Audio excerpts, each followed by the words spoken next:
The Gitrog monster versus Sharuum the Hegemon. We have a 2-land hand, including a Mirri's Gal, so I think we can keep that, especially seeing as how we're on the draw. Sharuum the Hegemon is a very combo-centric deck, so hopefully we don't get comboed out in this game and countered to oblivion. I'll have to see what happens. I haven't seen Sharuum in a long time actually. It was my first ever commander and I didn't know what I was doing with regards to deck building. Some would argue I don't know what I'm doing now, but the... oh, some lands on the top, that's good. We have... I think we'll go for the Swamp and the Green Source, then the Herb Orb. And we can get out and... yeah, I think we can clear 2 cards off the top with the Knight's Whisper now. And we have a full grip and we'll pass it back to our opponent. Yeah, with Sharuum the Hegemon, I didn't...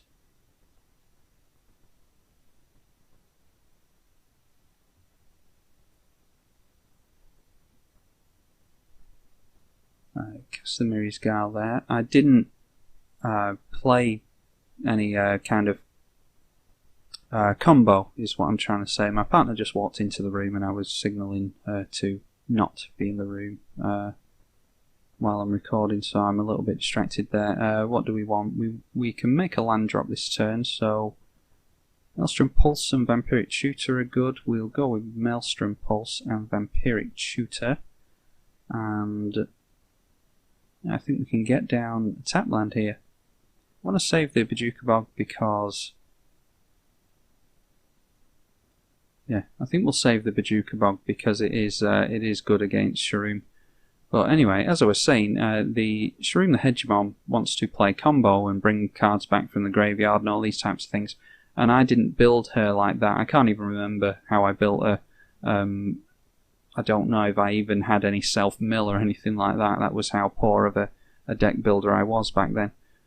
We'll go for the Overgrown Tomb and the Marsh Flats so that we can shuffle all this away if needs be. Going for the Maelstrom Pulse now. And yeah, Hannah Ship's Navigator looks really good with the new frame. And she can bring things back on her own, but there's nothing to actually bring back yet. And... yeah, not sure what we want to do yet. Maybe we can just... well, we'll definitely get down a land. I don't think I want to get anything with Maelstrom Pulse. I might go for a Vampiric Tutor. I think that's exactly what I'll do actually. Probably go for a Vampiric Tutor into a Sol Ring or something like that. It's not very flashy, but while we don't know what our opponent's doing, and they only have 4 cards in hand, which may be rectified soon. Yes, Staff of Nin. So we can go for a Vampiric Tutor and then play Sol Ring next turn and Acidic Slime, because I would really like my opponent to not have the Staff of Nin in play. Although they can just... we might have to give them 1 card, because if I kill the Staff of Nin, they can just get it back with the Ship's Navigator. So we'll find the Sol Ring, play that next turn. Unfortunately, Maelstrom Pulse is not instant speed, so we can't kill the Hannah straight away. We'll go for Zendikar, Wall of Blossoms, and Sol. Draw into the Sol Ring, and do we need to just Bojuka Bog now to... in fact, yeah, I completely forgot about that line of play. That's one thing we can do. We can Acidic Slime, kill the Staff of Nin, and then play the Bojuka Bog. Would be nice to... okay, 1 damage is fine. Yeah, it would be nice to save the Bojuka Bog, but we can always get it back by sacrificing it to the Gitrog monster and then playing it out of our graveyard later on in the game. But seeing as how Hannah is apparently going to be a problem card for us, might be worthwhile doing a Maelstrom Pulse next turn If we draw into a land, which is no reason why we can't, we can get down the Gitrog monster. Yeah, we can get down the Gitrog monster and Maelstrom Pulse. Mind's Eye is another one that we want to get rid of. So do we Maelstrom Pulse? We could Maelstrom Pulse the Mind's Eye. Our opponent is going to be able to get a card draw off of it. But yeah, Zendikar, all the Blossoms, and we want to make our land drop for the turn. We always yield to that. This is the only card our opponent is going to draw off the Mind's Eye. Yeah, I think we have Nixilis, middle ability to kill off Hannah. That's 1, 2, 3, 4, 5, and then 1, 2, 3 on the Maelstrom Pulse for the Mind's Eye. Yeah, I'm fine with that. Tap for the Maelstrom Pulse first of all.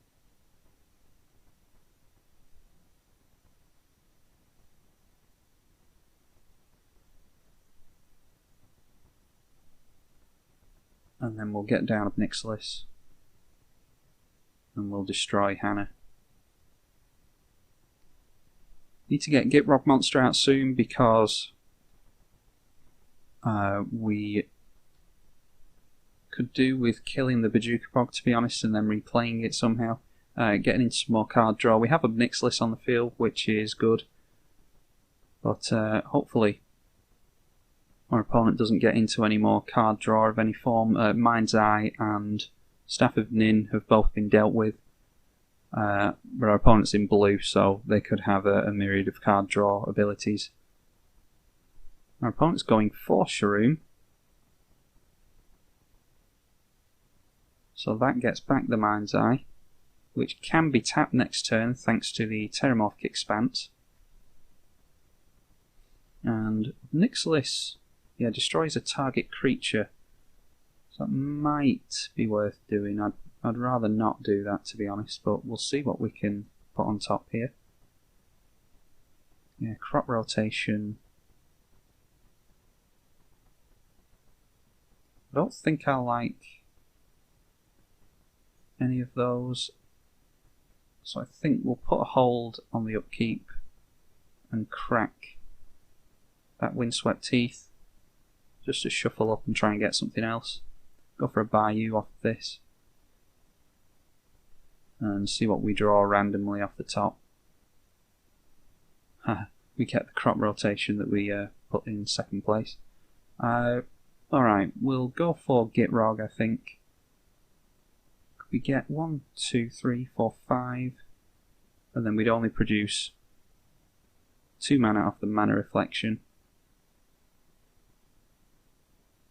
Yeah, I think I want the Gitrog monster, to be honest. It's about time that Gitrog came out.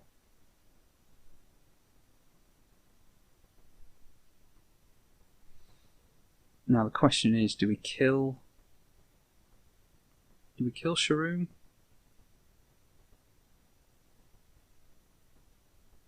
Now what we can do, we can crop rotate, kill the Bajukabog, get some card draw. Our opponent can't pay for that.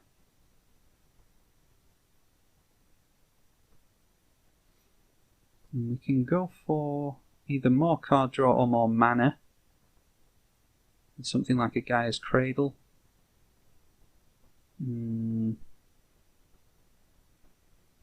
Temple of the False God will be really good with the Mana Reflection on the battlefield. That'll tap for 4 then. Or we could just go for Cabal Coffers. I think Cabal Coffers is good. Now the question is, do we... Well, we can swing in for 2 for a start. I don't know whether to kill up Nixilis or draw a card, to be honest. I think I would just like to kill Sharuum. Oh, it's a -3. I thought it was -2. Alright, well, decision's been made for us then. We have to draw a card. And Worldbreaker is very good. We can get rid of that Mind's Eye forever. Because it's an exile effect. Unfortunately can't do anything now because we don't have any green left, so we'll have to pass the turn to our opponent. And this is what you want to do with the Gitrog monster. It's a bit dirty at times, and you have to concentrate on what you're doing. It can be quite difficult to pilot if you don't know all the cards very well, and it's made even more difficult, of course, by the fact that I'm commentating all over this, and not a very talkative person, so have to concentrate on every little thing that I'm saying to make sure that I'm at least a little bit cohesive. And our opponent going for an encroaching wastes, which will give us some card draw, and we'll give our opponent some card draw if they decide to pay for it. And draw into a forest, so that's at least one of our land drops next turn. Going in for the Nixilis, which I assumed our opponent would do. We are looking like we're going to go for a World Breaker next turn. As nice as it would be to get the mana reflections down, I do want to get Mind's Eye off the battlefield. We'll just sack a swamp here because we have the Urborg out.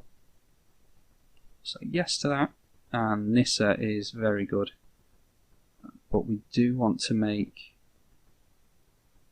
Nature's Law. Or would we rather make the land drop or play Nissa? We don't have a means of blocking Sharuum coming at us.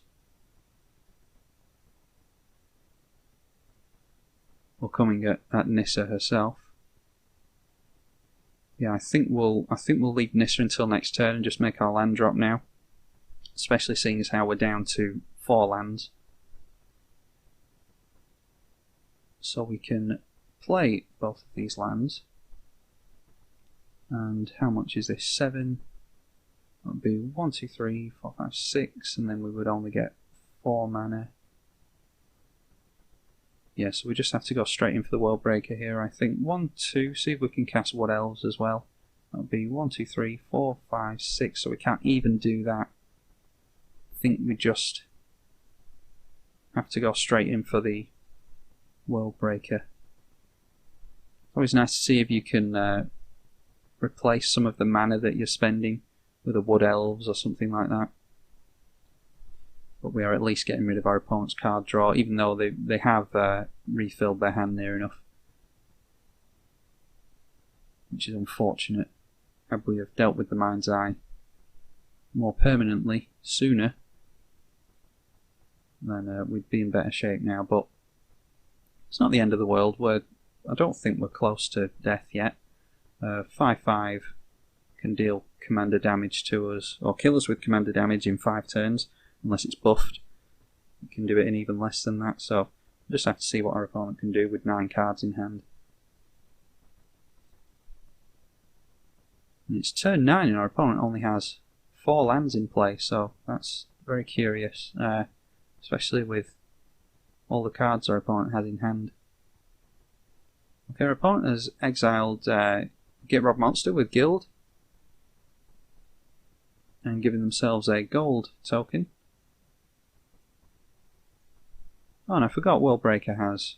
Oh, it has Reach because it's buried underneath the Void and the other line of text, so... Alright, that's good.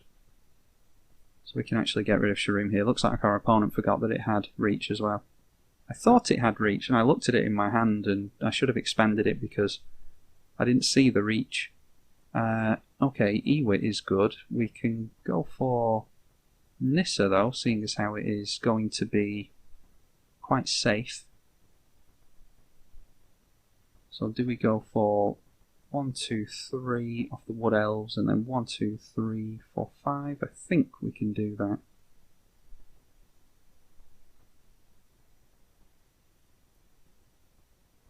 Or better yet, we can go for Ranger's Path and get 2 lands. Yeah, we just tap down one of the lands that we untap with Nissa, so that's even better. I'll get an Overgrown Tomb and a Forest. Good to get another black source just in case our opponent deals with Urborg. And we're not going to pay the 2 life because they come in tapped. And yeah, fairly simple turn. Nissa Vital Force, especially in Commander, I think is an incredibly underrated card. Let me just get rid of these. She pluses to a 6 loyalty planeswalker when she first comes in, and then the turn after you can kill her off and get her limit break, which is basically landfall, draw a card, and you of course have that for the rest of the game because it's on an emblem. I think it's criminally underplayed, and I think it's a very underrated card. It's actually very cheap at the minute, especially with Ether Revolt, I think it came out of, or Kaladesh. I can't remember, I get the set symbols mixed up, but that is rotating out currently. So it's actually quite a cheap card to pick up, and I think it's a very, very good commander card. A very good planeswalker. Okay, so we're going to say yes to this, and we can... Yeah, we don't care about expedition maps, so we can get these 2 lands on top. And I think... Yeah, we just go straight in for the limit break on Nissa, and Gitrog will cost 7. Mana Reflection will cost 6. That's 1, 2, 3, 4, 5, 6, and then 2, 4, 5, 6, 7. Okay, that's good. So we can finally get Mana Reflection down here. Make sure that we leave up some green mana. And yeah, 1, 2. So now we should be able to play out, and Mana Reflection is so good, of course, because any mana source of your choosing will produce double mana. That includes Mana Rocks.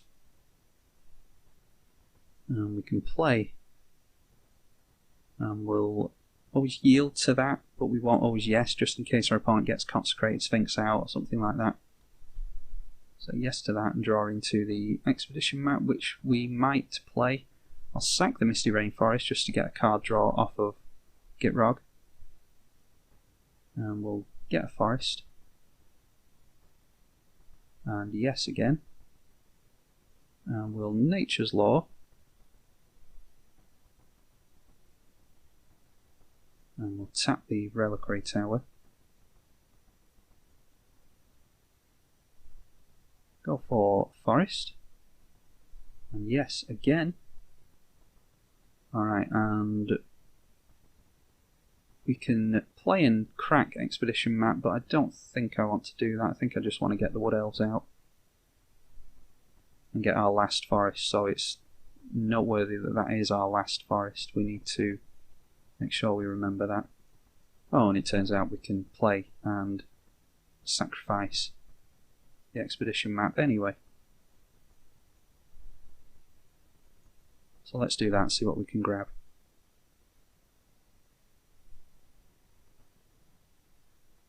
Okay, Guy's Cradle might be worth going for. We have Thespian Stage and Dark Depths. I don't think I care too much about getting both of those out currently. Do we want to wasteland our opponent? I don't think so. I think I just like... I don't actually mind getting a fetch land here for black.